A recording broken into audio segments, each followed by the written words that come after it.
Okay.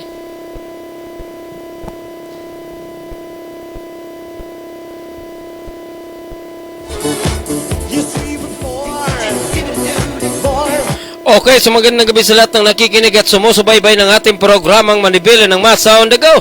Nandito naman po tayo at magkakasama-sama sa loob ng isang oras para sa opinyon, talakayan, inaing ng bayan. Tumawag lamang sa 0956-512-2086. Siyempre, dito lamang po yan sa Empila ng Paranaque Net Radio Worldwide.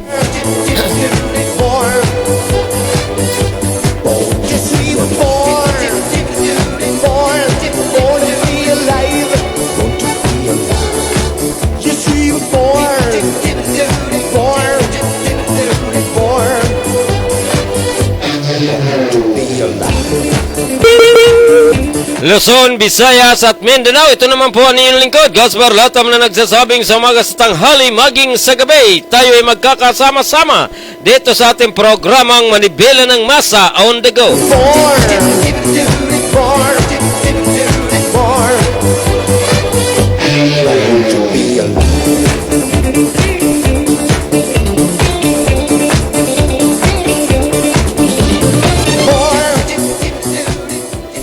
So ngayon po ay July 13, July 13, 2021. Ang oras po natin ay ganap na alas 8:20 ng gabi. So ngayon po ay Martes at naging maganda po ang panahon maghapon, bagamat tayo po ay nanatili lang po muna tayo sa ating tahanan dahil tila tayo po ay namamalat pa rin. Doon po sa ating mga kaibigan, tayo po ay naulanan ng ilang beses at tayo po ay talaga naman niabutan po tayo ng ulan at tayo naman po ay sinipon ng gusto. So tayo naman po ay nagkaroon ng sipon at ganoon din po tayo ay nagkaroon ng kaunting ubo, pero wala naman po tayong lagnat. Ang sabi nga po ng ating mga kababayan, dati-rati po kapag tayo ay nasa probinsya pa, dati-rati tayo na may sipon, may ubo, may lagnat na talaga naman, halos hindi na tayo nakakatayo, ay yung po ay ordinaryong lagnat lamang. Pero ngayon, ngayon kapag ikaw ay may sipon, may ubo, nako, ang sabi nga po nila, nako, huwag ka nang pumunta sa ospital, baka pagdating mo doon, malamang COVID na yan. Pero yan nga po talaga, para tayo po ay makasiguro, siyempre magsabi pa rin po tayo, magkonsulta pa rin po tayo sa eksperto, dahil kapag eksperto, sigurado. Pero kapag yun ay ito po ay kwento-kwento lang, wala naman pong kwenta, sana doon po sa atin mga kababayan na sana naman ay huwag po tayo magbigay ng takot sa kapwa, so huwag po tayo magbigay ng takot sa kapwa, bagos bigyan po natin sila ng tamang information and dissemination, lalong-lalo na sa usapin ng COVID-19. Opo, bagamat tayo ay sabi nga po nila kapag ikaw ay sinipon, ikaw ay may ubo, at ikaw naman po ay talaga naman siyempre mawawalan ka ng pangamoy at tila mababawasan ng panlasa mo dahil nga po sa talagang kapag ikaw ay sinipon ng sobra-sobra o kaya ikaw po ay naulan at nagkaroon ng kaunting sinat, ay nako naman, mabigat na po yan. Doon po sa ating mga kaibigan, ninyo po lingkod, ay tuloy-tuloy lang po, tuloy-tuloy lang po tayo mag-ati ng mga balita na sa kasalukuyan naman po ay nandito po tayo sa ating programang Manibela ng Masa on the Go. Nandito na po ang mga headline ng ating mga balita. Dadalo sa PDP Laban meeting sa Hulyo 17, Duterte kikinikilala ang liderato ni Jose haba naman usaping politika. US binalaan ng China versus pag-atake sa Philippine Forces. Mas maraming Pinoy gusto na magpabakuna COVID-19 sa mga baby, tumataas. Kung iba naman ay naghintay pa sa baksin, si Representative Samoro, 4 na bisis nang nagpabakuna. 3 bulagtas sa drugs operation sa Pasig City, 27.2 million Cebu, kumpiskado. $1 billion bakuna binili ng gobyerno ba? $1 billion.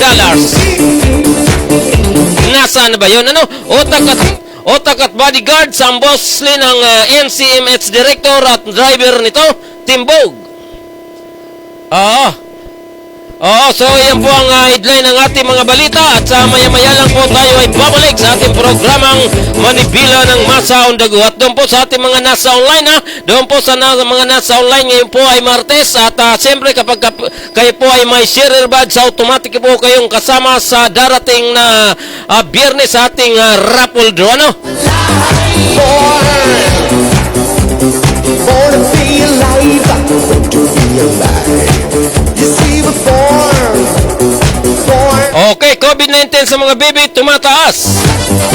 Hinikayat ng Department of Health, DOH, sa mga magulang at mga guardians ng mga paslet na mas mababa pa sa edad na 2 taon na pag-ibayuhin ang pag-iingat dahil sa natuklasang mataas na kaso ng COVID-19 sa naturang edad. Justifiable life.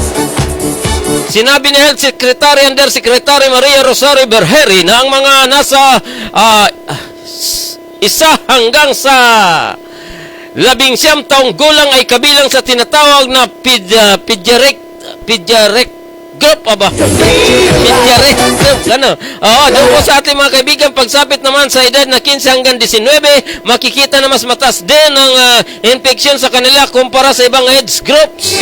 Sa datos ng DOH nitong Hulyo 11 sa 0 hanggang 4 na taong gulang, grupo nakapagtala ng 26,911 cases na may 218 deaths at 25,631 recoveries.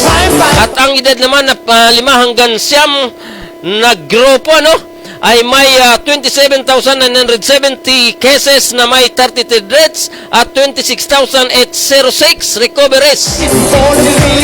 Ito po ay ang mga bilang po ng mga nagtataas na kaso ng COVID-19 sa mga bata. So pabigat na po ito, no? Nais ngayon malaman ng DOH ang dahilan ng mataas na kasong ito na nagsasagawa ng mga dagdag na pag-aaral. Matatanda na pinayagan kamakailan ng Interagency Task Force on Emergency Infectious Disease or IETF na lumabas ng mga batang edad 5 hanggang pataas. Nagkaroon na sila ng issues both physically and mentally at yun ang kanilang developmental stage ay nahahamper at naapektuhan because of the lockdowns because they cannot interact properly with other people. Ayon kay Bergere. Mas maraming Pinoy gusto nang magpabakuna. Mula sa 16% ng Pebrero lumubos sa 43% ang bilang ng mga Pilipino na nais maturukan ng COVID-19 vaccine. Base na sa resulta ng Pulse Asia survey na sinagawa noong Hunyo 17 hanggang 16 ay nagpakita rin na may 36% pa ang ayaw magpabakuna. Nasa 16% naman ang dalawang isip pa kung magpapabakuna o hindi, habang 5% ang nabakunahan na kabilang ang 2% fully vaccinated at 3% na nakatanggap ng first dose. Pinakamarami sa mga respondent na nagsabing nais mabakunahan ay sa Metro Manila 55%, samantalang 48% naman sa Mindanao, nasa 38 sa Balance Luzon at 39 sa Visayas. Tuloy-tuloy pa rin po tayo sa ating mga balita. Pinakamarami sa mga respondent na nagsabing nais mabakunahan ay sa Metro Manila 15%, samantalang 48% dito po sa Mindanao. Ano? Pagdating sa income class, 50% ng mga nasa ABC ang handang nagpabakuna na mas mataas sa 42% sa mga nasa class D at 30% sa class A. Find a place to stop and settle down. I never wanted all those things. US, binala ang China sa versus pag-atake sa Philippine Forces. Muling binala ng Estados Unidos ang China na huwag maghimasok sa South China Sea at anumang pag-atake sa Philippine Armed Forces ay magbubunsod sa 1951 Mutual Defense Treaty. Ito ang maaaring sinabi ni US Secretary of State Anthony Blinken sa paggunita ng ikalimang anniversary ng 2016 Permanent Court of Arbitration na nagpapawalang bisa sa client ng China na 9-dash line sa South China Sea. Ang nasabing decision na hindi kinikilala ng China, siyempre, hindi kinikilala ng pasaway. Gusto lang kilalanin ang kanilang dokumento, pero ang dokumento mula sa ibang bansa ay ayaw kilalanin. Lalong-lalo na po itong desisyon na ba naman Magulang. We wish to reaffirm that an armed attack on Philippines Armed Forces public vessels or aircraft in the South China Sea would invoke as mutual defense commitments under Article 4 of the 1951 U.S.-Philippines Mutual Defense Treaty. Dagdag niya nakasad sa Article 4 ng 70-year-old defense na kapag nalagay sa panganib ang kaligtasan at kapayapaan ng dalawang bansa ay magtutulungan ang mga ito. We will call on the People's Republic of China to abide by its obligation under international law, says its provocative behavior, and take steps to reassure that international community that it is committed to the rules-based maritime order that respects the rights of all countries, big and small, ayon pa kay Bilkem.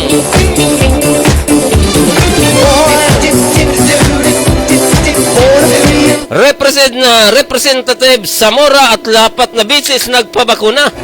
Inamin kahapon ni San Juan City Representative Ronaldo Zamora na dalawang bisis siyang nabakunahan ng booster shots na matapos maturukan na ng 2 doses ng Sinopharm noong 2020. Sa ilang mga public event ng kaniyang dinaluhan sa lungsod ng San Juan, sinabi ni Zamora na nagtatalumpati siya na hindi na kailangang magsuot ng face mask dahil lapat na business siyang nabakunahan. Nakompleto niya ang 2 dosis ng Sinopharm vaccine noong makalipas ng Disyembre. Pinayuhan umano siya ng kaniyang doktor na magpaturok ng 2 booster shot dahil siyang immunodeficient na pinagmamalaki pa ni Zamora na Pfizer ang kanyang booster shot. Sa kasalukuyan ay wala pang ibinibigay na go signal ng pamalaan sa mga fully vaccinated na magpaturok ng 2 dosis sa anumang ori ng booster shot.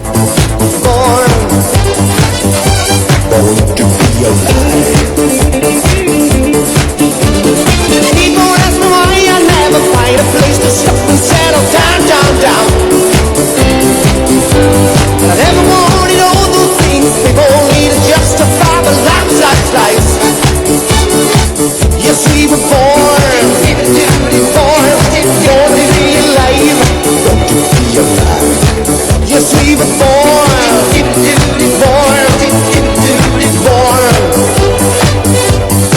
It's good to be alive.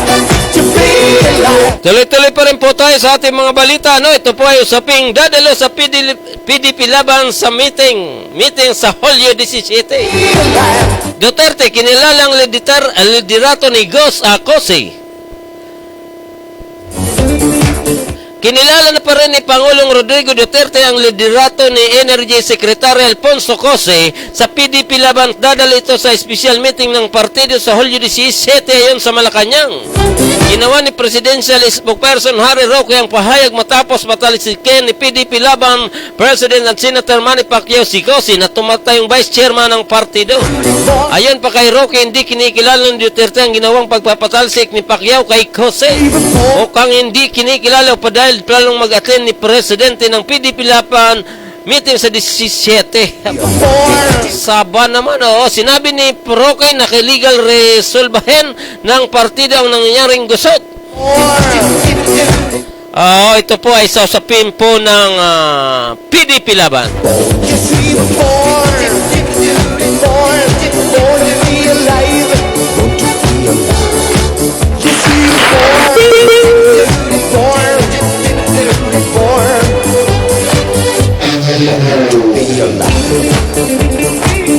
Okay, so tuloy-tuloy pa rin po tayo sa ating oras. Ang oras po natin ay ganap ng alas 8:30 ng gabi. Dito po yan sa Impilan ng Paranaque Net Radio Worldwide. And of course, dito sa ating programang Manibela ng Masa on the Go.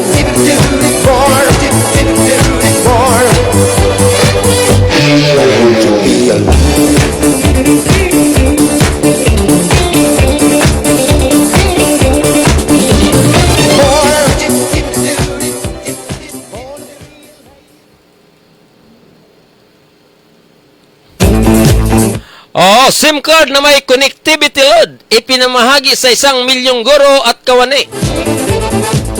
Maganda to, no? Maganda. Sinimula ng Department of Education or DepEd ang pamahagi ng SIM card na may connectivity load sa may 1 milyong teaching at non-teaching personnel sa central office at mga opisina sa PhilHealth. Kabilang sa maaaring makatanggap ng SIM card ng mga permanente kontrakwal tao ng lokal na pamahalaan na nagtatrabaho sa ilalim ng paralan ng DepEd at mga opisina.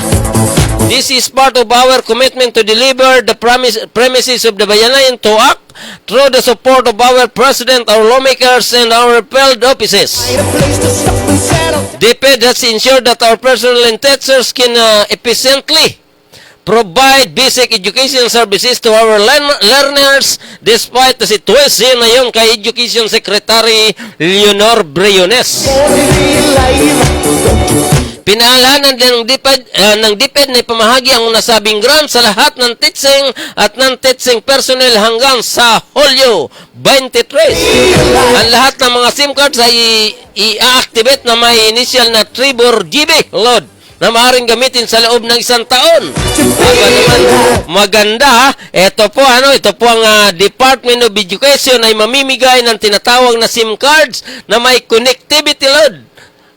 So ibig sabihin ito po ay tatagal sa loob ng 1 taon. At ito po ay sabi po ng Secretary Briones na hanggat maaari ito po ay may pamigay hanggang Hulyo 23 lamang. an old guitar and something need auction. So tuloy-tuloy pa rin po tayo sa ating balita, no? Kasayuda sa magsasaka, malapit na. Umaasa si Senator Francis Kiko Pangilinan na malapit na may sa batas ang panukalan niyang bigyan ng dagdag na kasasistan ng mga magsasaka at lubang tinamaan ng pandemya. Sinabi ni Pangilinan na makalusot na sa Senado at Kamara ang panukalang bigyan ng kasasistans ang mga magsasaka mula sa sobrang taripa sa 10 bilyong Rice Competitive Enhancement Fund or RCEF sa ilalim ng Rice Tarification Law. Noong Disyembre 2020, nailipasan na ng Senado sa ikatlong pagbasa ang Senate Bill number 1927 bilang kapalit ng Senate Joint Resolution number 12 na inilagda at inisponsoran ni Pangilinan. Noong Disyembre 2020, naipasa na ito at ayon kay Pangilinan na dating Food Security Czar ng bansa, malaking tulong ang kasayuda sa maliliit na magsasaka para matugunan ang kanilang pangangailangan sa gitna ng pandemya.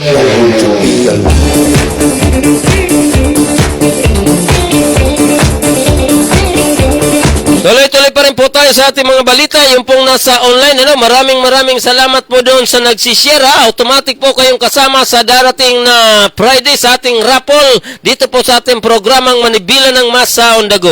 Opo, so iniulit ko po, ang one sharer lang po ay sa loob po ng isang gabi, Ngayon po sa aking programa ay isa lang po lagi ang maisasama, Ibig sabihin, kung gabi-gabi po kayong nanonood sa ating programa, 5 bisis po kayong masasama sa ating raffle. 5 pangalan po, yung pangalan nyo, 5 times po yan, Roque, tinawag ng trader si Del Rosario. Ano ba naman ito, Biniltahan kahapon ng Malacanang si dating Foreign Affairs Secretary Alberto Del Rosario matapos nitong sabihin na nagtaksel si Pangulong Rodrigo Duterte sa Constitution dahil isinantabi ang 2015 arbitral ruling tungkol sa West Philippine Sea na pabor sa Pilipinas. Ayon kay Presidential Spokesperson Harry Roque, si Del Rosario ang totoong traidor kaya nawala sa Pilipinas ang Scarborough Shoal. Sinabi pa ni Roque na si Del Rosario ang namigay ng teritoryo ng Pilipinas at China at hanggat wala itong naipapakitang teritoryo na pinamimigay ni Duterte ay dapat itong manahimik. Hinikayat din ni Roque ang iba pang mga abogado at grupo ng pag-aralan ang legal na pananagutan ni Del Rosario sa pagsuko sa Scarborough Shoal sa China. Dapat din na niyang mangilabot si Del Rosario sa mga sinasabi nito at mahiya sa buong Pilipinas. Time was on my side when I was running down the street, exposed to fine. Suitcase and an old guitar and something need to occupy my mind. At ito naman po, ito po ang dapat gawin ng ating gobyerno Pilipinas. Dapat mas magporsige para ganap na ipanalo ang West Philippine Sea. 5 taon matapos mapanalo ang karapatan sa West Philippine Sea o WPS sa Permanent Court of Arbitration sa Dahake. Kailangan ng Pilipinas na lalo pang diinan ang pagkipaglaban nito sa mga para maging ganap ang tagumpay sa pag-angkin sa naturang lugar. Inihayag ito ni Senator Panfilo Lacson, Chairman ng Senate Committee on National Defense and Security, Peace and Unification Reconciliation. Kasabay na nagsasabing malaki pa ang kailangan gawin ng Pilipinas dahil patuloy pa rin ang presensya ng China sa lugar. Nakamit ng Pilipinas na makasaysayang panalo laban sa China sa nabanggit na arbitration case noong Hulyo 12 taong 2016 at makarang magpasya ang tribunal na ang ginigit na huli ng Dasline ay walang batayan sa mga umiiral na batas. Ayon kay Lacson, kailangan pang mabuo ng Pilipinas ang komprehensibo at maka-Pilipino na polisiya 5 taon makaraang panalo laban sa China. Muli rin pinanawagan ni Lacson ang pangailangan ng magkaroon ng balanseng presensya ng mga pwersa sa South China Sea region sa pamamagitan ng malakas na pagkipag-ugnayan ng Pilipinas sa mga kaalyadong bansa na kinabibilangan ng Amerika, Australia, Japan at ilang bansa sa Europa.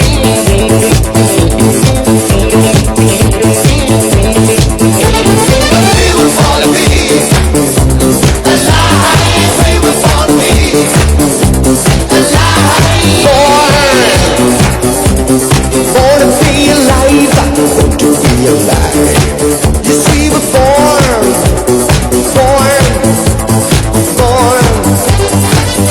Tuloy-tuloy pa rin po tayo sa ating mga balita. 1 bilyong dolyares bako na binili ng gobyerno.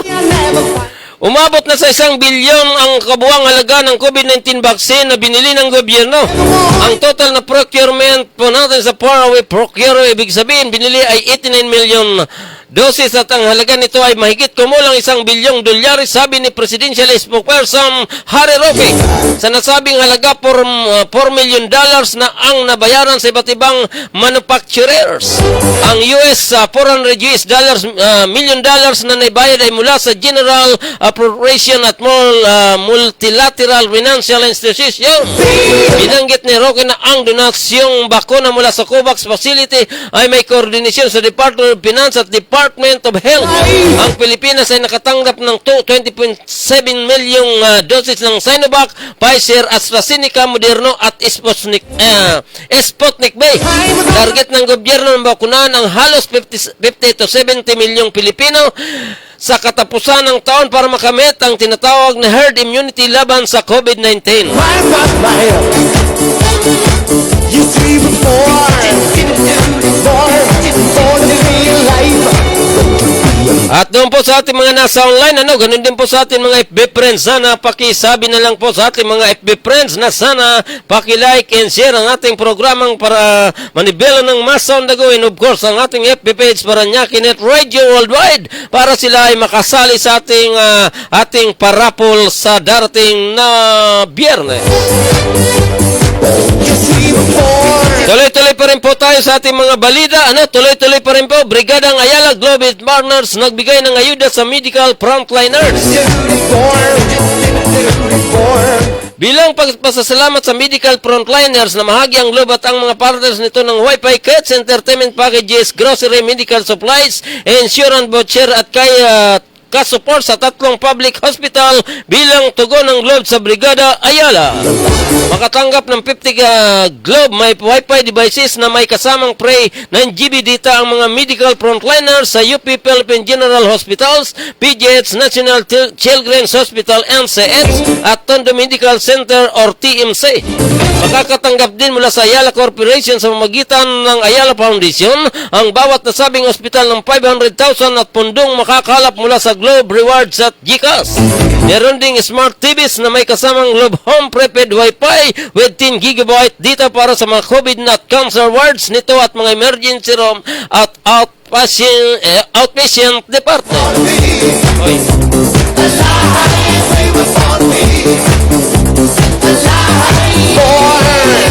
So tayo po ay magbibigay muna ng kaunting patalastas. Ano, pakikasan muna yan, Chairman. Aba, pakilaki-lakihan na yan para yan ang pinakano natin. Lakihan mo, ano. born. Hindi kaya. Mga picture. People ask me why I never find a place to stop and settle down, down, down. But I never wanted all those things people need to justify the lives. Yes, we were born to be alive. Born to be alive. Yes, we were born.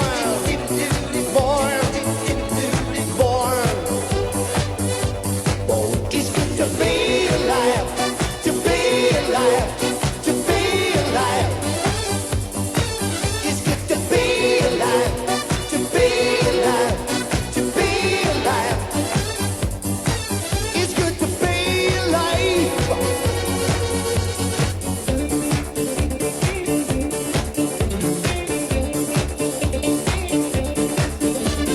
Time was on my side when I was running down the street. It was no fine, fine, fine. Suitcase and an old guitar and something new to occupy my mind, my mind. Yes, we were born to be alive. Born to be alive. Yes, we were born.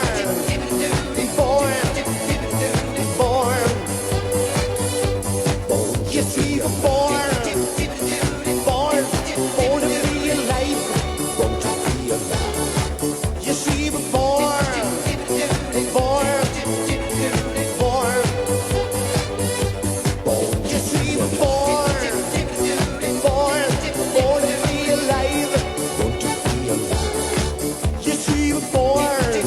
Yes, we were born to be alive.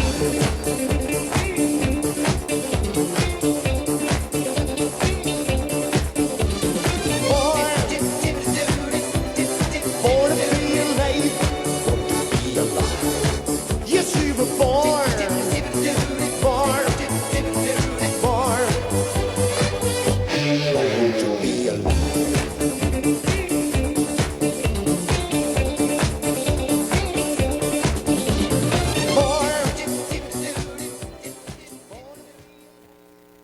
Yes, we were born.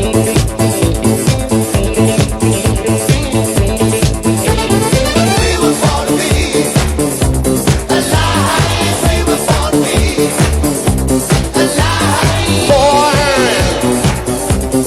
Born to be alive. Born to be alive. Yes, we were born.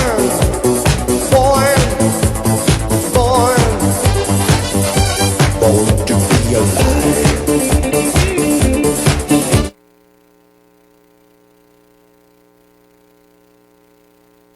Okay, so tuloy-tuloy na po tayo sa ating mga balita, no? Talaga yan po ang nasa online, nasa screen natin, ano? Yung po ay ang kaganapan po kanina. At dito po sa, siyempre, yung pong tinatawag na closing ng, ano ba yun? Yung Protect, ano? It's good to be alive. To be alive. To be Tuloy-tuloy pa rin po tayo sa ating mga maiinit na balita ngayon, ano? Tatlo bumulagta sa drugs operation sa Pasig City, 27.2 milyon ng shabaw. Kompeskado. Patay ang tatlong lalaking umunay mga miyembro ng isang drug trafficking syndicate nang manlaban sa kinasang bypass operation ng mga pulis sa Barangay Rosario, Pasig City kahapon ng madaling araw. running down the street. Nagresulta rin ang operasyon sa pagkakumpiska na tinatayang aabot sa 27.2 milyong halaga ng shabu. Ang mga suspect ay nakilala lamang sa mga alias na Paulo, Richard at Rick San at sinasabing pawang miyembro ng notoryosong Kenneth Maclan Drug Syndicate na nag-operate sa National Capital Region NCR, Region 3 at Region 4A. Batay sa ulat ng pulisya, dakong alas 10, alauna ng madaling araw nang maganap ang engkwentro sa Tranix ROTC Road malapit sa URC Warehouse sa Barangay Rosario. Nauna rito nakatanggap ng tip ang mga otoridad hinggil sa illegal na aktibidad ng mga suspect kaya't kagad na nagkasa ng operasyon. Ngayon pa man sa kasagsagan ng operasyon ay nakahalata umano ang mga suspect ng mga pulis ang kanilang katransaksyon kaya't nanlaban ng mga ito sanhi upang mauwi sa engkwentro na nagresulta sa kanilang kamatayan. Nakumpiska rin ng mga alagad ng batas mula sa mga suspect ang humigit kumulang sa 4 na kilo ng shabu na tinatayang may street value na nasa 27.2 million.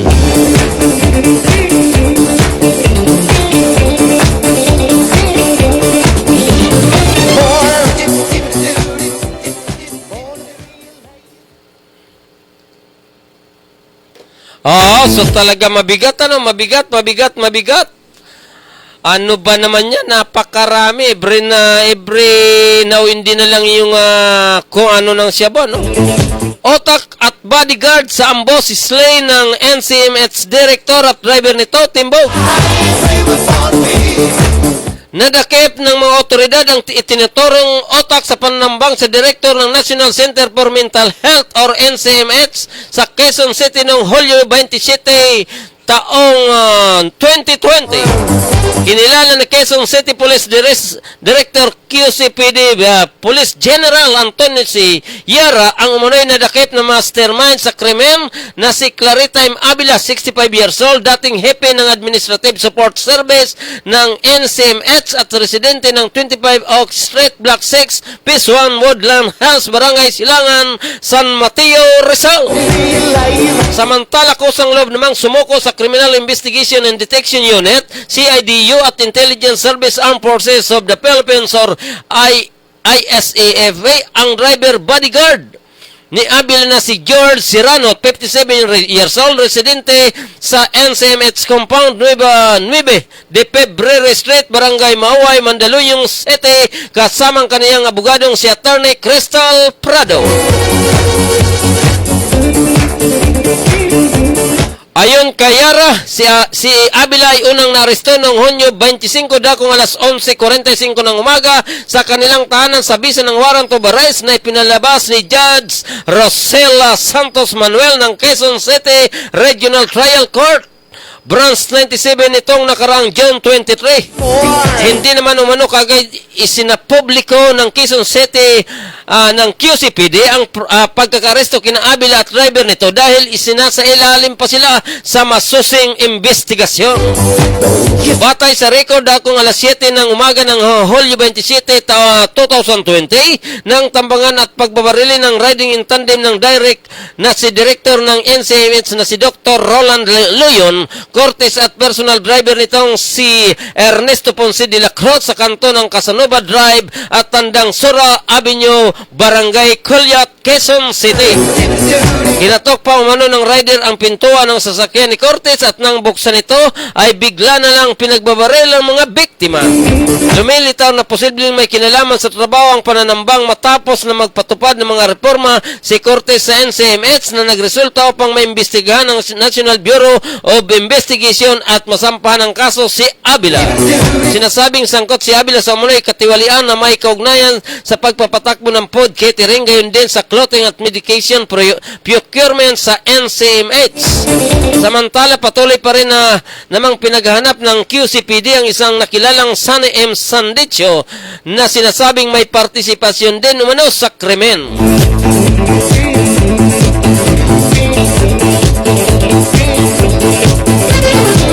Tuloy-tuloy pa rin po tayo sa ating mga balita dahil sa paglabag sa health protocol, 2 bar sa Quezon City pinasara ni Mayor Joy Belmonte. Ang oras po natin ay ganap ng alas 8:52. Ngayon po ay Martes sa July 13, 2021. Dahil sa paglabag sa health protocol, dalawang bar sa Quezon City, pinasara ni Mayor Joy Belmonte. Ipinasara ng Business Permits and Licensing Department or BPLD, alinsunod sa kautusan ng Quezon City Mayor Joy Belmonte, ang dalawang bar sa lungsod matapos na kumalas sa social media ang mga larawan at videos ng mga customer nito na nagpaparte at hindi sumunod sa pinatutupad na health protocols ng pamahalaan laban sa COVID-19. Nabatid na kabilang sa inisyon ng closure order ay ang G-Side Bar sa Tomas Morato at Sisos sa Gastro Bar sa Del Monte Avenue, Quezon City. Nabatid na kabilang sa inisyon ng maliban sa paglabag sa huling GCQ guidelines, sinuway din umano ng mga nasabing establishmento ang pinatupad ng public safety hours at minimum health protocols ng Quezon City LGU.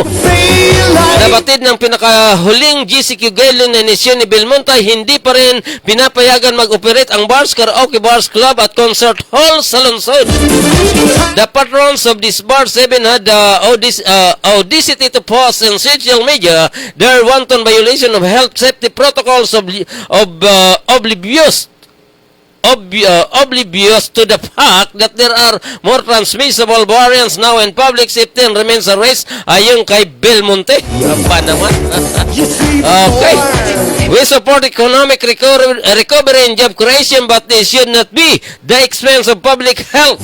We will not hesitate to close down establishment if and when we find out these businesses are venues of super spreader events. Pahayag naman ni Margie Santos, hepe ng BPLD. Una nang sinabi ni Task Force Discipline Head Ranolfo Ludovica na ang naturang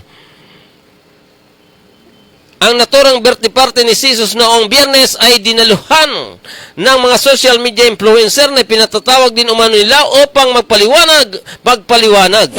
Nakita niya ang video ang mga ito na nagpa-party habang walang face mask at wala ring social distancing. Dismayado si Ludovica dahil kahit social media influencer ay hindi sumunod ang mga ito sa protocol. So sinasabi nga po nito, bagamat tayo po ay mga ordinaryong mamamayan lamang, lalong-lalo na po yung mga vlogger o yung mga media sa social media influencer, sana sumunod po tayo sa health protocols.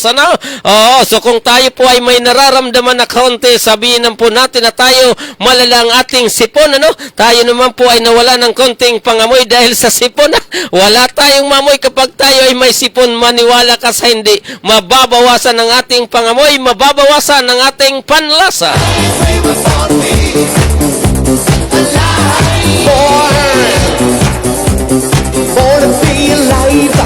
Tuloy-tuloy pa rin po tayo sa ating mga balita. Ang oras po natin ay ganap ng alas 8:55 ng gabi. Dito lamang po yan sa ating programang Manibilan ng Masa. Dito po sa ating himpilang Paranaque Net Radio Worldwide. Vaccination card sa Maynila, anti-piki. Aba, maganda talaga, no? So ito pong si Yorme, talaga naman hindi nagpapaiwan, Pel na talaga naman gusto ng mga kababayan natin na tumakbo, kaya kagad sa usaping tawag noon. May tawag din yung maganda pakinggan, National Derby. Vaccination card sa Manila, anti-picket. Tiniyak kahapon ni Manila City Mayor Isko Moreno sa Department of Health or DOH na hindi mapipiki ang kanilang ibinibigay na vaccination card sa mga na-fully vaccinated sa lungsod at hindi masasamantalan ng mga lumalabag sa health protocols.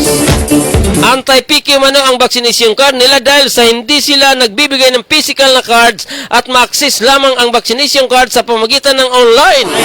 Tanging mga fully vaccinated ang magbibigay ng access nito sa pamamagitan ng pagtungo sa Manila COVID-19 Vaccine PETS. Bukod dito, mayroon din itong natatanging QR code na hindi basta-basta magagaya o mapipiki.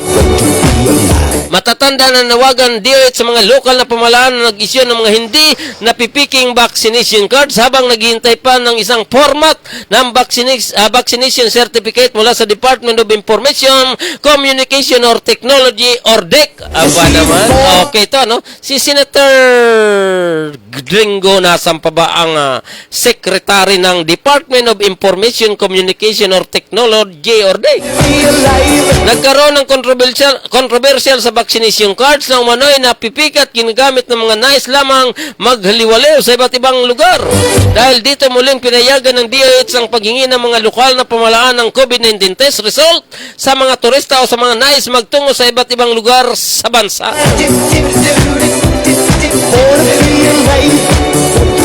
So tuloy-tuloy pa rin po tayo sa ating mga balita. Ang oras po natin ay ganap na alas 8:57 ng gabi.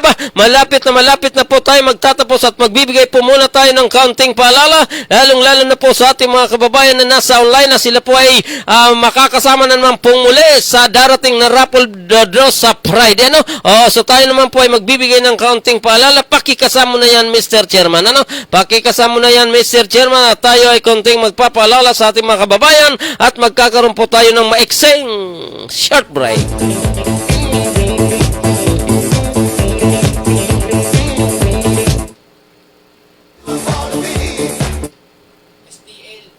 Hindi yun. Yung raffle. Born to be alive, born to be alive. You see, we're born, born to be alive.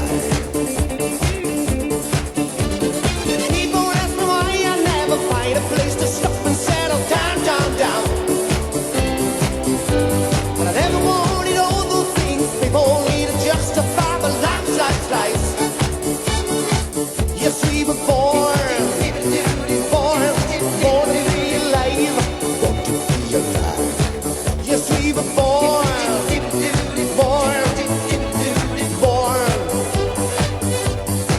It's good to be alive, to be alive, to be alive. It's good to be alive, to be alive, to be alive. It's good to be alive.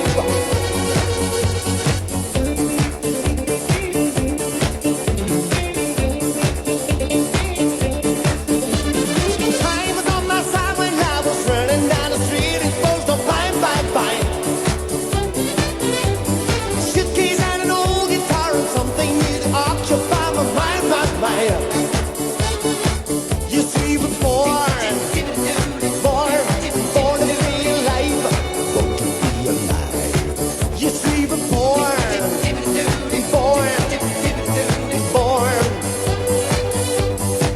Yes, we were born to be alive, born to be alive. Yes, we were born,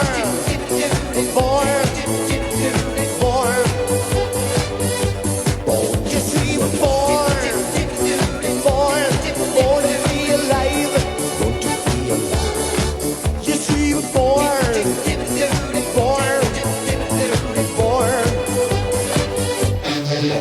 be alive.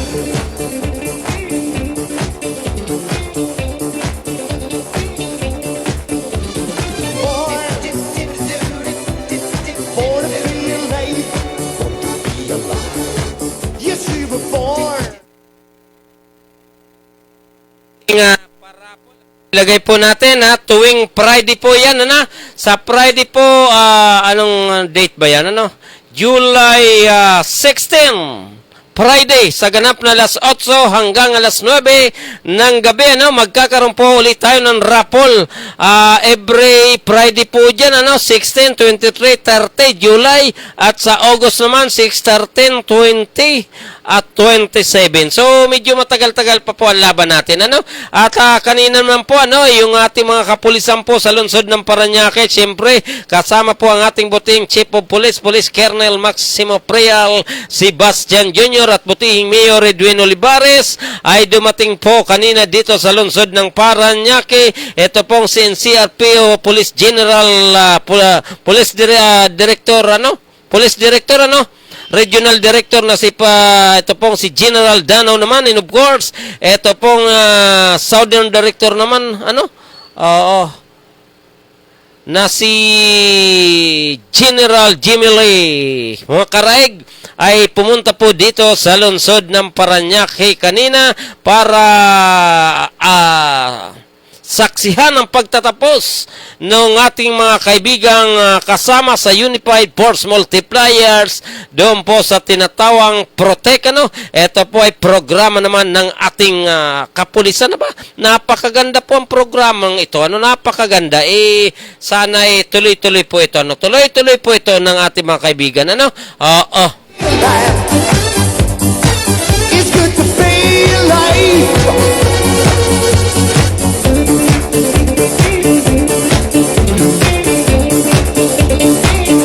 Okay, so tuloy-tuloy pa rin po tayo sa ating mga balita, no? Marami-rami pa ito, no? Safety cell ginawa ng DILG sa Parañaque Mayor's Office. Aba naman, ginawad ng safety cell certificate ng Department of Interior and Local Government or DILG ang Parañaque City Mayor's Office matapos maipasa ang mga health and safety protocols upang maiwasan ang pagkakaroon ng COVID-19. Sinaksihan ni Mayor Edwin Libaris ang pagsilyo ng safety cell ni DILG Director John Besca sa loob ng kanyang tanggapan. Sinabi ni Olivares ng tatak ng kaligtasan na nagtanggap ng kanyang tanggapan ay ginagarantiyahan ang pagsunod nito sa itinakdang kalinisan, pamantayan sa kalinisan at mga protocol sa pangkalusugan. Isinagawa rin ng alkalde ang inspeksyon sa lobby ng City Hall, Business Permit and Licensing Office or BPLO, City Treasurer's Office, Assessor's Office of the Senior Citizens Affairs Office, OSCA, upang alamin kung patuloy na namumonitor ang mga patakaran sa pagiging malinis at nakasusunod sa umiiral na health protocols. Tiniyak ni Libaris na mga tanggapan ng madalas bisitahin ng taxpayers at senior citizen ay magiging ligtas at nakakasunod sa health standards. Sinabi niya na maraming mga tanggapan sa City Hall ang mabibigyan din ng safety cell. Inibok din niya ang lahat ng tanggapan sa City Hall na gawing kaaya-aya at ligtas ang lugar ng kanilang trabaho para sa pakipagtransaksyon sa mga residente sa pamagitan ng pagsunod sa pamantayan ng mga protocol na pangkalusugan ay tinakda ng pambansang pamahalaan. Tuloy-tuloy pa rin po tayo sa ating mga balita. Healthcare services versus COVID-19 umarangkada sa Marikina. Inilunsad na ng Provincial Party List or buwan naman kahapon ng kauna-unahang healthcare services nito sa Metro Manila na tinatawag na Alagang Probinsyano Kalinga ng Marikina or LGU. Ang alagang probinsyano ay kumpletong pangkalusugang serbisyo, libreng medical check-up, maintenance, medicine at vitamins, diagnostic at laboratory test kung kinakailangan. Pati na rin ang online follow-up check-up. Ayon kay Representative Alfred De Los Santos, ang hindi makapunta sa Tanyong High School, Marikina City kung saan ginanap ang healthcare services dahil sila ay bedridden. Pinuntahan ng mga doktor at healthcare workers sa kanilang mga tahanan para personal mabigyan ng tulong pangkalusugan. Ang unang grupo ng beneficiaries na kakuha nitong alagang probinsyano health services ay mga residente ng Barangay Tanyong, Marikina City na nasa ilalim ng 8 rate category na may comorbidity na high blood at high blood pressure. Noong nakarang taon naman, nasimulan ng proyektong ito sa mga probinsya. Halos buwan-buwan namin ginagawa ito ayon pa sa sabing congressman. So doon po sa ating mga kaibigan, maganda pa po itong mga bakoy probinsyano nagpaparamdam. Bagamat hindi po natin ito binuto nung nakarang eleksyon, doon po sa mga party list at least nagpaparamdam. Hindi katulad nung tinulungan natin ipanalo naman. Pagkatapos nung manalo, nagkalimutan na. Marami po dyan, marami po dyan na tinutulungan natin na pag nananalo nagkakalimutan. Lalong-lalo na yung isang party list natin na talaga naman halos nagkakandara pa tayo para naman may panalo, but unfortunately isa lang ang nanalo at yung nanalo ay tila esnabero pa. You see before to be alive.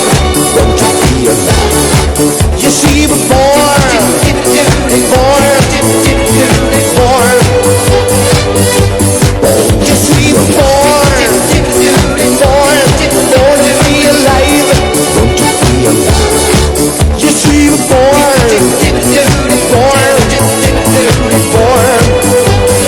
Okay, so tuloy-tuloy pa rin po tayo sa ating mga balita, no?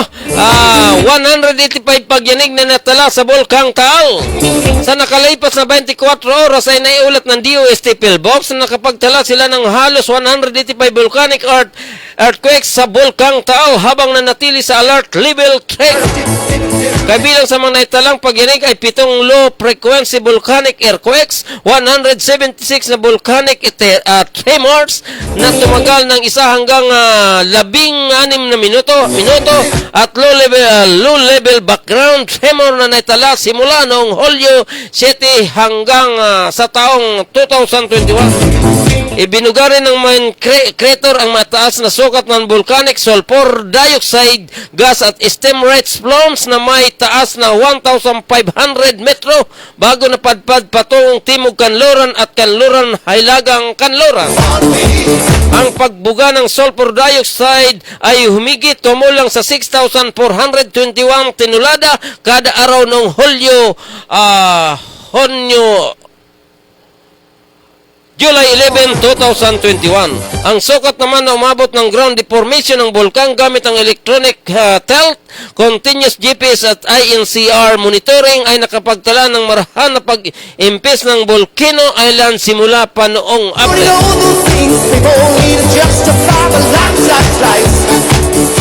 So yun po ang ating mga kaibigan, doon po sa ating mga kaibigan, ang oras po natin ay ganap ng alas 9:08 ng gabi. Dito lamang po yan sa ating programang Manibela ng Masa on the Go. Doon po sa ating mga kaibigan, Luzon, Visayas at Mindanao, Ganon din po doon sa mga excuse me, doon po sa mga nasa online, itong ating mga kaibigan na sa ibang bansa, regards ko po kayo. Bagamat hindi po muna hindi pa natin kayo naisa-isa dahil talaga naghabol at naghabol po tayo lagi ng oras. It's good to be alive.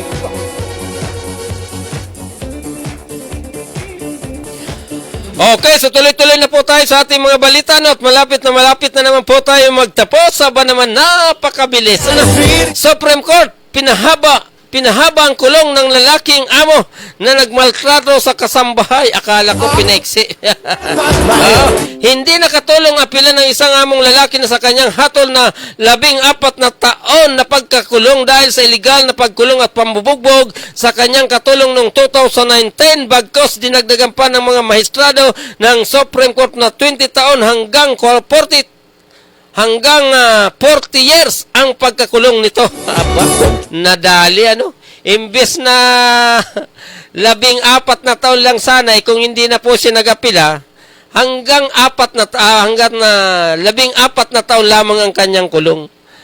Nang siya po ay mag-apila sa Supreme Court dahil inaasahan niya na baka sakaling bumaba, ang problema ay lalong tumaas, naging 20 years hanggang 40 years ang kulong. Napabigat imbes na ikaw na nga nag-apila, ikaw pa ang nadagukan. Ganyan po ang mga eksperto sa batas. Hindi mo kayang lukuhin. Akala mo makakaisa ka pagdating sa Supreme Court. Iyong pala ikaw ang naisahan pagdating sa higher court.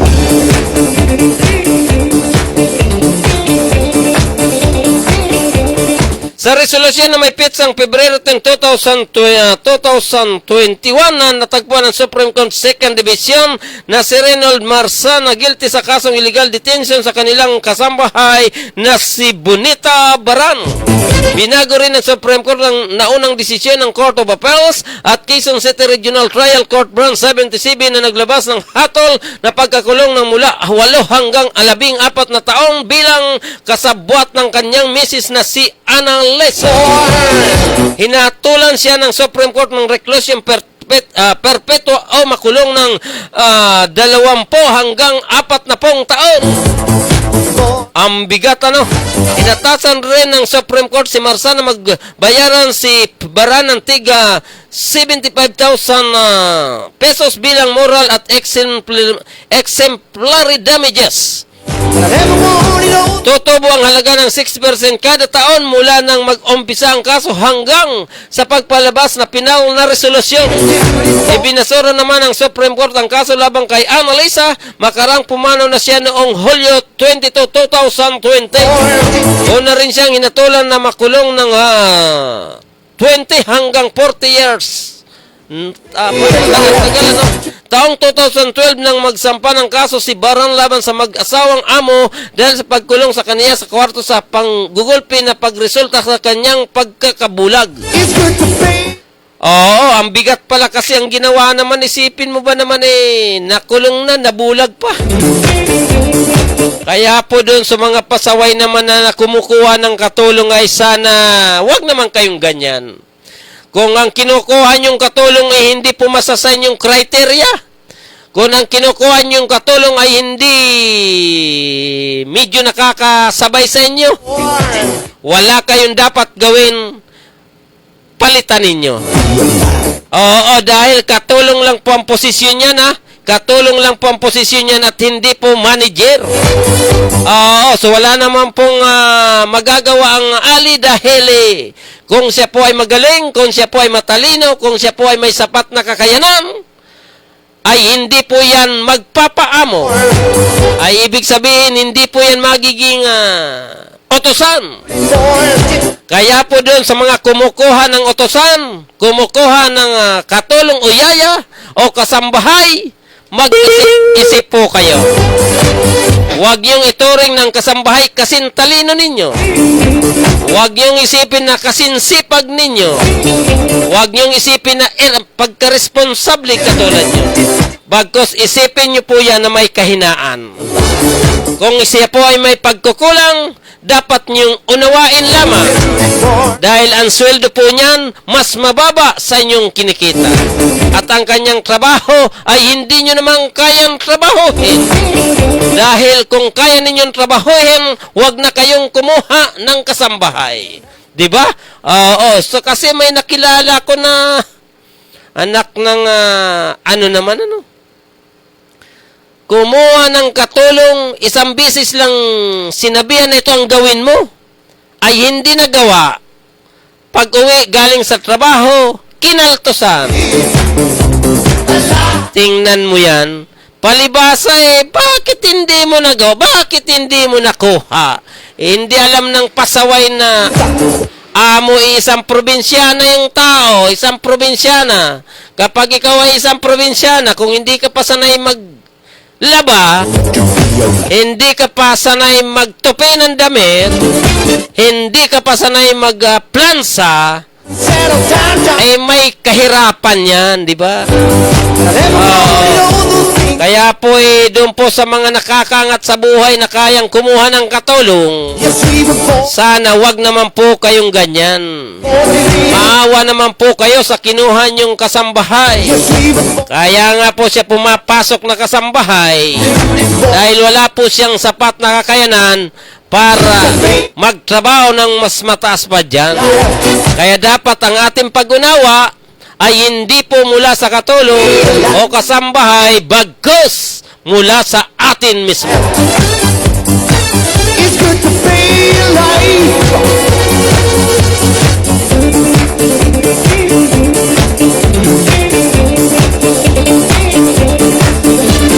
Time was on my side when I was running down the street. It goes to fine, fine, fine. Suitcase and an old guitar and something new to occupy my mind, my mind. Oh, tama po ba yan, ano? Tama po ba yan? Kung kayo po ay may dalawang kasambahay, sana wag naman po kayong ganyan.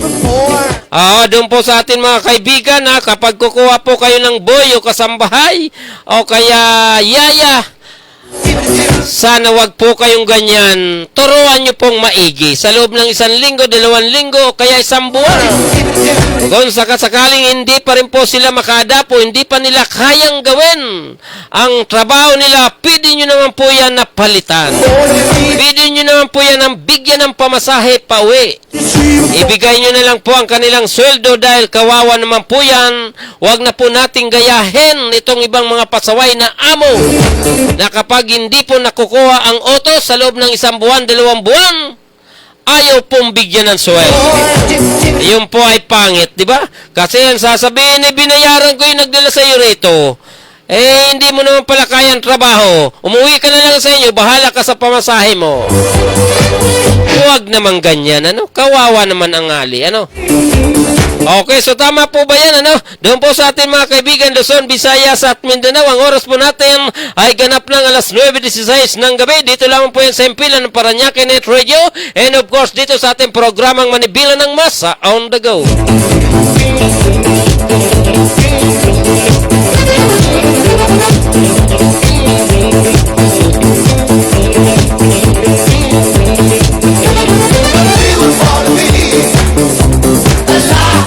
So tuloy-tuloy pa rin po tayo sa ating mga balita. Ito po ay mula na rin po sa lungsod ng Paranaque, siyempre sa Public Information Office ng lungsod, ano?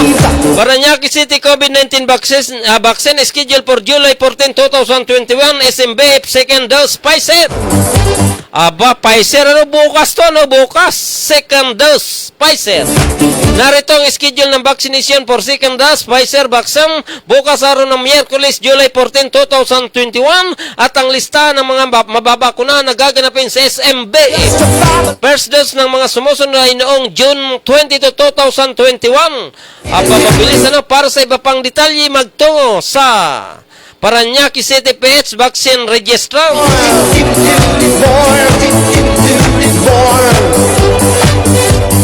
Tuloy-tuloy pa rin po tayo sa ating mga balita. Ang oras po natin ay ganap ng alas 9:18 ng gabi. Dito pa rin po tayo sa ating programang Manibila ng Masa on the Go.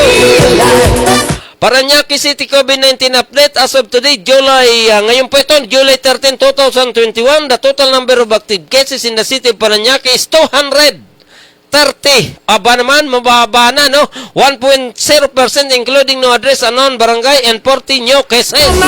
Total confirmed cases is now 22,362, while recovered patients are 21,635 or 96.7%, and deaths have a total number of 497 or 2.2%. According to the Department of Health, DOH, Paranaque City Health Office in Paranaque City Epidemiology and Surveillance Unit or CESU. At ito po ang mga kaso ng COVID sa iba't ibang barangay, ano? Active cases, Baclaran to, Dungalo 5, La Huerta 3, San Dionisio 16, San Isidro 20, Santo Niño 2, Tambo 9, Vitales 3, Bepoms 48, Don Bosco 29, Marcelo Green 20, Marvel 19, Monok 12, San Antonio 19, San Martin de Porres 7, San Bali 15, Oranon Barangay Aywan. Muling ipinalanan ng ating City Governor Paranaque sa pangunan ni Mayor Edwin Olivares na sundin ang payo ng ating gobyerno sa ilalim ng General Community Quarantine at manatili lamang sa kanilang tahanan kung walang importanteng gagawin sa labas at sundin ang mga guidelines na pinatutupad ng ating pamahalaan upang maiwasan ang pagkahawa sa pagka-expose sa COVID-19. Isang paalala mula sa inyong lokal na pamahalaan lungsod ng Paranaque na maging alerto, maingat at responsable.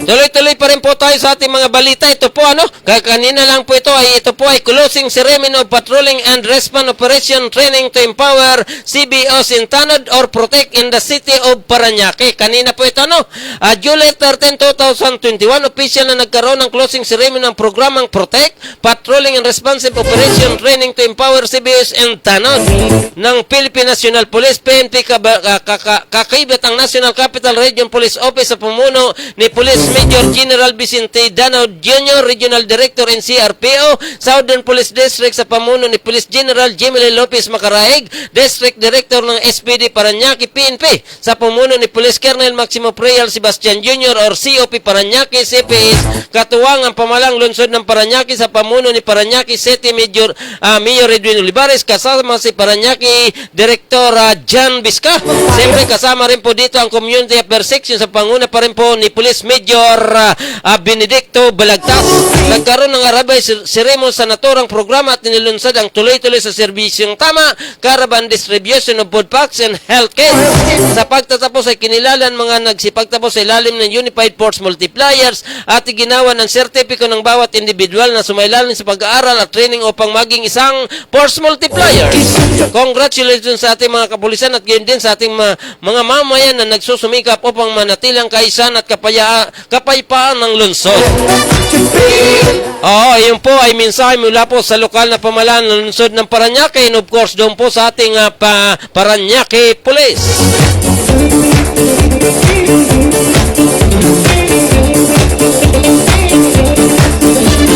Time was on my side when I was running down the street.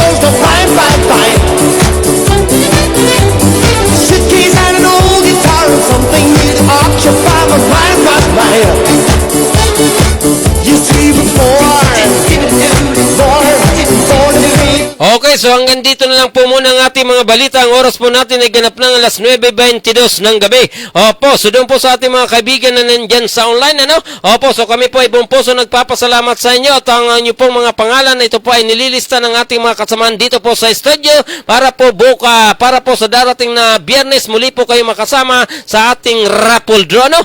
Okay, so doon po sa ating mga kababayan naman dyan po sa lugar ng Luzon, Visayas, and of course dyan po sa Mindanao, ano? Regards ko po kayo at ang ating mga ito naman po ang ating mga nasa online at ang sumusubaybay lagi sa ating programa. Kami po ay buong puso nagpapasalamat sa inyo at kayo na po ang bahalang magpalawig ng ating programa. And of course naman, ito pong San Pedro Laguna sa panguna pa rin po ng Buting Mayor Lourdes Bibi Katakis. And of course, ito naman pong pamunuan ng Public Information Office na ito pong si Jimbo Ambayek, maging ito pong head ng CSWO, ano? Diyan po si Maria Fatima Otor. Maraming salamat po sa inyo sa pag-accommodate po ninyo sa amin. And of course naman, tinatawagan pa rin po natin ito pong DSW Regional Office dito po sa Region 4A. Sana po sana po yung pong aming scheduling para sa interview po ng inyong tanggapan ay sana ay maging makahalubilo po namin natin ang regional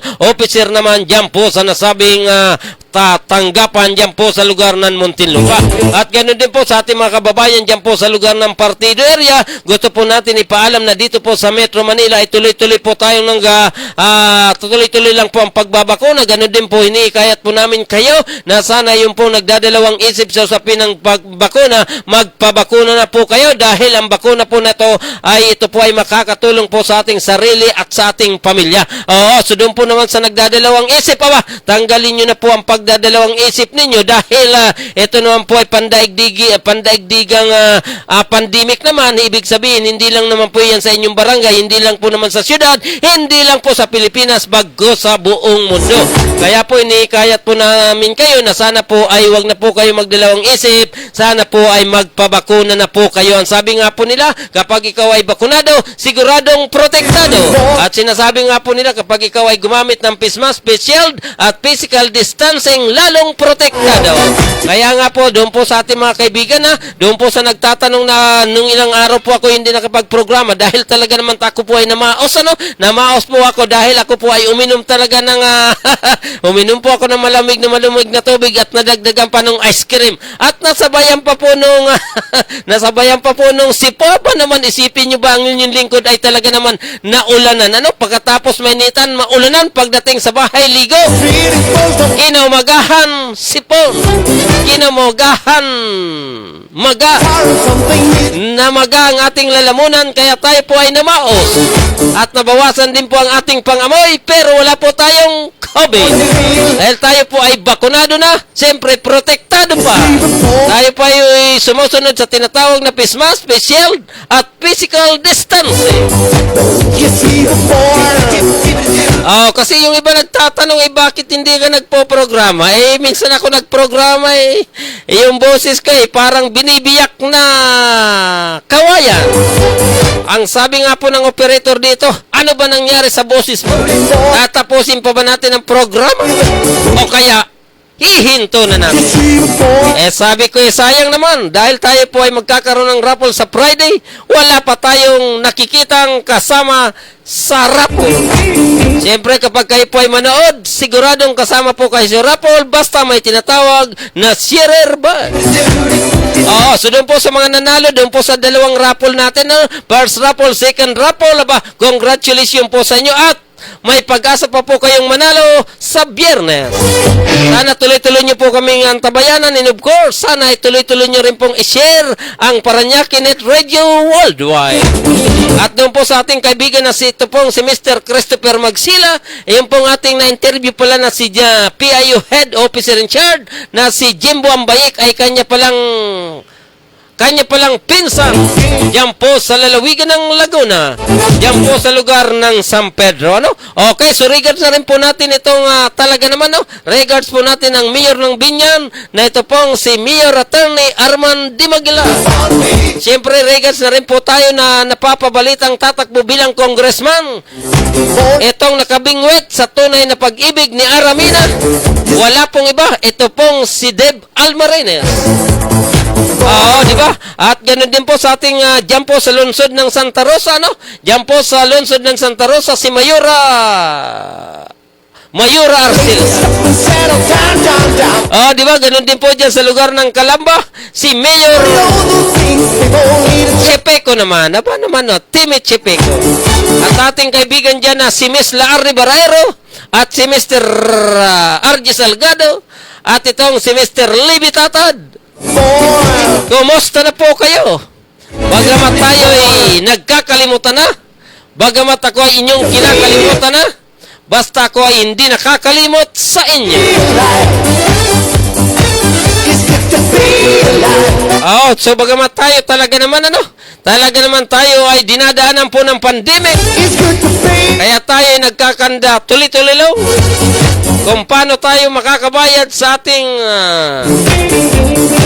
daily expenses, sa ating monthly bills, Feeling for lalong-lalo na dito sa patas ng bayad sa ating internet, dito sa patas dito sa ating studio operator na gusto talaga naman palaging busog at gusto palaging malaki ang kita.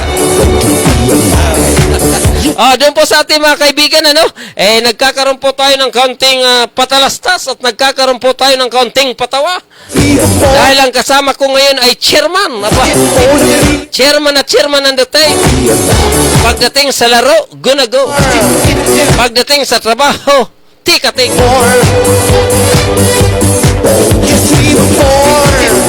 Okay, so doon po sa ating mga kaibigan, tayo po ay magtatapos na. Tumingi po ako ng paumanin sa inyo at hindi ko na muna kayo maisa-isa dahil medyo marami na po kayo, Marami na po ang inyong ating mga nasa online and of course naman sa kabilang FB page at marami na rin at ganoon din po dito sa ating mga kaibigan na tuloy-tuloy na sumusubaybay para sa ating parapola ba. Huwag po kayo magdalawang isip dahil 100% na kayo po ay makakasali sa raffle pero hindi ko masisigurado kung kayo ang isa sa mananalo. Basta every raffle, 3 po ang mananalo, first prize, second prize, and third prize.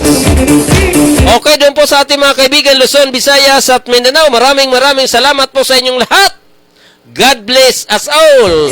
Ngayon po ay Martes, July 13, 2021. Ito po ang inyong lingkod, Gaspar Latam na nagsasabing, sa umaga sa tanghali maging sa gabi, tayo magkakasama-sama dito sa ating programang Manibela ng Masa on the Go.